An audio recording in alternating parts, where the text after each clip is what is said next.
ఏఐసీసీలో కవిత episode, తాజా పరిణామాలపై విస్తృతంగా చర్చ. కవిత ఆపరేషన్ ఆకర్ష్, భారతీయ జనతా పార్టీలో బిగ్ డిస్కషన్, జాగ్రత్తలు. డ్యామేజ్ కంట్రోల్లో బీఆర్ఎస్, క్యాడర్లో కవిత చర్చ రాకుండా జాగ్రత్తలు. కేసీఆర్ను యాగం గట్టెక్కించేనా, సమస్యల వలయంలో గులాబీ బాస్. ఒకవైపు కవిత, మరోవైపు ఎంక్వైరీలు. కొత్త తలనొప్పులతో అధినేత సతమతం, రోజుకో లీక్ ఇస్తున్న కవిత టీం. ముంచుకొస్తున్న జూబ్లీహిల్స్ మరియు స్థానిక సంస్థల ఎన్నికలు.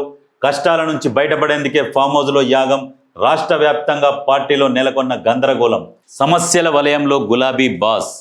ఆయనే సృష్టించుకున్నాడు, అందులోనే మూలుగుతున్నాడు. ఆయనంతలో ఆయనే క్లోజ్ అయిపోతున్నాడు. ఆయన ఎవ్వరు క్లోజ్ చేస్తలేరు. ఆయన చేసిన పాపాలే అవి.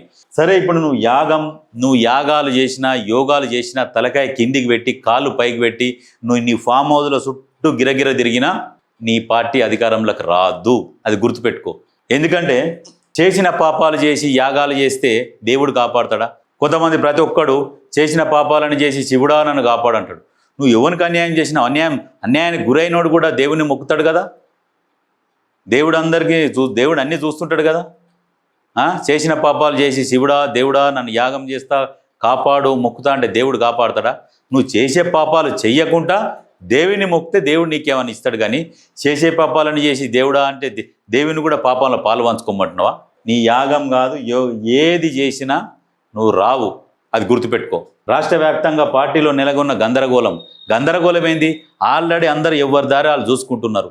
చర్చలు నడుస్తున్నాయి కాబట్టి బయటికి వస్తలేరు. ఎప్పుడు అనేది దానికి ఒక ముహూర్తం ఫిక్స్ చేసుకుంటున్నారు. ఆల్రెడీ మీ పార్టీని మొత్తం వీడి వెళ్ళిపోతారు. నువ్వు ఏ యాగాలు చేసినా, ఏం చేసినా ఒక్కొక్క వ్యక్తికి కొంత సమయం ఉంటుంది. నీకు దేవుడు ఇచ్చిండు ఒక 10 సంవత్సరాలు, 1,56,000 కోట్ల మిగులు బడ్జెట్ ఉన్న రాష్ట్రాన్ని నీ చేతికి అప్పచెప్తే వచ్చిన తెలంగాణకు కోతుల పాలు అయిందంటే కొబ్బరి చిప్ప దొరికినట్టుగా ఎక్కడ పడితే అట్లా గొరక తిన్నారు. అటువంటి అంత అవకాశం ఇచ్చిండు దేవుడు నీకు. 1,56,000 కోట్ల బడ్జెట్ ఉన్న రాష్ట్రాన్ని ఇస్తే ఏం చేసినావు? 10 సంవత్సరాలలో 70 సంవత్సరాలలో కూడా చేయని అప్పు చేసినావు. తెలంగాణ నెత్తిలో పెట్టి కూసున్నావు. 8.5 లక్షల కోట్ల అప్పు ప్లస్ ఆ 1,50,000 కోట్ల అది మింగినావు. మొత్తం దగ్గర 10 లక్షల కోట్ల అప్పు అన్నట్టు. అది ఇదా నువ్వు తెలంగాణకు చేసింది? ఫామ్ హౌస్లో వండుకొని చేస్తే అవుతుంది. దెబ్బకు దానికి ఇంకే ఇచ్చిన హామీలు ఇచ్చుకుంటా, ఆ హామీలు ఇస్తే అమలు కాకపోయా. లండన్ అంటివి, డల్లాస్ అంటివి, హుస్సేన్ సాగర్ నీళ్ళు దోషులతో పట్టుకుంటాం వంటివి ఆ మధ్యన కొంచెం హడావుడి చేసిరు. హుస్సేన్ సాగర్ లేయొద్దు, ఇంద్ర పార్క్ అన్నే అన్ననే వేయాలని చెప్పేసి వినాయకులపై తాగితందుకు చేస్తామని ఏదో హంగామా న్యూస్ క్రియేట్ చేసినావు. ఆ న్యూస్ ఎందుకు క్రియేట్ చేసినావు అంటే అందరు దాని మీద దృష్టి పెట్టినప్పుడు వెనకంగా పోయి భూముల స్కామ్ చేసినావు. ధరణి భూ స్కాములు, గొర్రెల స్కాములు, ఈ రకమైన స్కాములు చేసుకుంటూ వచ్చినావు. అందరి దృష్టి మళ్లించేది ఎట్లా వినాయకులను వేయొద్దు, ఇలా వేరే దగ్గర వేయాలనగా పబ్లిక్ మొత్తం ఇక దాని మీద దృష్టి పెడతారు.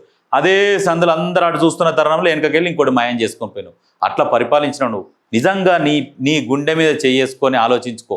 తెలంగాణ ప్రజలకు ఏమైనా న్యాయం చేసినవా? వాళ్లకు కింతంత గోరంతా ఇట్లా చేతిలో పెట్టి కొండంత నాకిపడేసిరు మీరు. మీది ఎట్లా ఉండే మీ లైఫ్ స్టైల్ ఎట్లా అయిపోయింది? కవిత కూడా మాట్లాడుతుంటుంది, మా నాన్న చాలా నా పెళ్లి చేసేటప్పుడు కూడా చాలా ఇబ్బంది పడ్డాడని అన్నది. ఇప్పుడు నువ్వు దేశంలో ఎలక్షన్లు అయితే అన్ని పార్టీల ఖర్చు పెట్టుకుంటా అని చెప్పినావు. ప్రధానమంత్రి అభ్యర్థిగా నన్ను ప్రకటిస్తే దేశంలో అయ్యే ఎలక్షన్ల ఖర్చు మొత్తం నేను పెట్టుకుంటా అన్నావు. నీ బిడ్డ పెళ్లి చేస్తుంది కూడా నువ్వు సతమతమైనవు. ఇవాళ దేశం ఎలక్షన్ల ఖర్చు పెట్టుకునేంత స్థాయికి ఎదిగినావంటే ఎంత సంపాదించే స్థాయికి ఎదిగింటావు? నువ్వు ఏ యాగం చేసినా, ఏ యోగం చేసినా అది వేస్ట్. దేవుడిచ్చిండో అది నిలబెట్టుకోలే. అది నేల నాకిపోయిర్రు, మళ్ళీ రారు. ఎట్లా అంటే ఎట్లా లేచిర్రో అట్లనే నేల నాకిపోయిర్రు. ఎందుకు దేవునికి దండం పెట్టడం అవసరమా? దేనికి? అప్పుడు కూడా యాగం అని పెట్టేసి అందరిని పిలిచి అది ప్రజల సొమ్ముతోని, మళ్ళీ నీ యాగం కూడా అది సొంత పైసలు కూడా కావు, ఇవి కూడా అయ్యే ప్రజల సొమ్ముతోనే ఈ అంత భోగాలు అనుభవిస్తున్నారు మీరు. చీచి ఆ దేవుడు కూడా మెచ్చడు మిమ్మల్ని. మొక్కి కూడా వేస్ట్. చెప్తూనే ఉండొచ్చు దేవుడు, నువ్వు మొక్కి కూడా వేస్ట్ రా నాయన, నువ్వు చేసిన పాపాలు అటువంటి అని చెప్తుండొచ్చు.